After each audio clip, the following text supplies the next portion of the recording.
भिखारी को सीख। बहुत समय पहले किसी शहर में 7 साल का गट्टू अपने मम्मी पापा और दादाजी के साथ रहता था। गट्टू के दादाजी रोज सुबह उसे स्कूल छोड़ने जाते थे और दोपहर को गट्टू को स्कूल से लेने आते थे। एक दिन हमेशा की तरह दादाजी गट्टू को स्कूल से लेकर घर की तरफ जा रहे थे। तभी रास्ते में उन्हें एक भिखारी मिला। बाबूजी, कुछ पैसे दे दो, मैंने बहुत दिनों से खाना नहीं खाया। दादाजी, ये तो सच में बहुत भूखा लग रहा है, आप इसे कुछ पैसे दे दीजिए। तुम ठीक कह रहे हो गट्टू, मैं अभी इसे कुछ पैसे दे देता हूँ। ये कहकर दादाजी ने अपनी जेब से कुछ पैसे निकाले और भिखारी को दे दिए। आपका बहुत बहुत धन्यवाद बाबूजी। भिखारी को पैसे देकर गट्टू और दादाजी घर की तरफ चल दिए।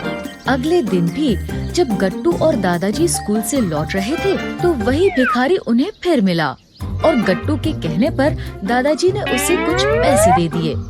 ऐसे ही बहुत दिनों तक चलता रहा। अगली सुबह दादाजी की तबीयत खराब थी, इसलिए गट्टू को अकेले ही स्कूल जाना पड़ा। उसी दिन स्कूल के प्रिंसिपल गट्टू की क्लास में आए और उन्होंने बच्चों से कहा, बच्चों, हमें रास्ते में मिलने वाले भिखारियों को पैसे नहीं देने चाहिए।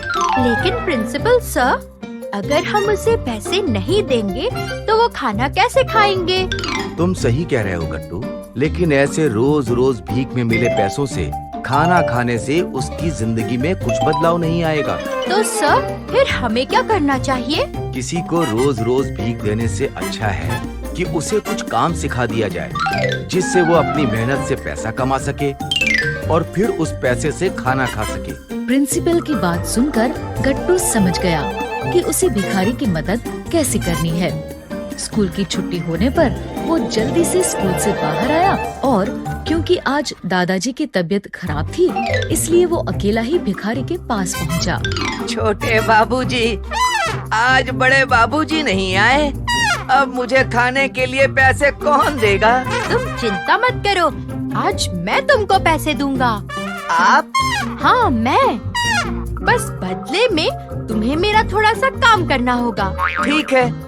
गट्टू भिखारी को अपने साथ लेकर सीधे अपने पापा की खिलौने की फैक्ट्री पहुंचा। सारी बात जानकर पापा ने कहा, अगर ऐसा है तो मैं तुम्हारी मदद जरूर करूँगा, चलो। फिर वो भिखारी को लेकर खिलौने के स्पेयर पार्ट्स के पास गया और भिखारी से बोला, तुम इस सब पार्ट्स को जोड़कर मेरे लिए ऐसा जहाज बनाओ। अगर तुमने ऐसा कर दिया तो मैं तुम्हें बहुत सारे पैसे दूंगा। सच? ऐसा है तो मैं अभी आपके लिए ऐसा जहाज बना कर देता हूँ। आखिरकार बहुत सारी गलतियों के बाद भिखारी ने एक जहाज बना ही दिया। अब तो ये अच्छा है छोटे बाबूजी। हाँ, ये वाला बहुत अच्छा है। सच? तो अब अपनी शर्त के अनुसार आप मुझे बहुत सारे पैसे दो। हाँ, ये लो तुम्हारे पैसे। पैसे देखकर भिखारी बहुत खुश हुआ।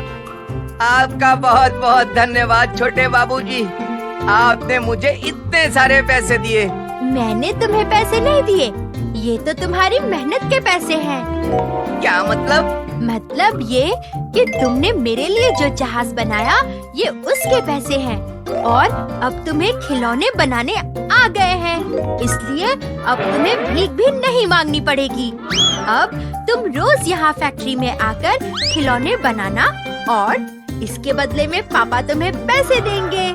ये सुनकर भिखारी की आंखों में खुशी के आंसू आ गए। धन्यवाद छोटे बाबूजी। लोग आज तक मुझे भीख में पैसे ही दिया करते थे, लेकिन आपने तो मुझे काम करना सिखा दिया। अब मुझे कभी भीख नहीं मांगनी पड़ेगी।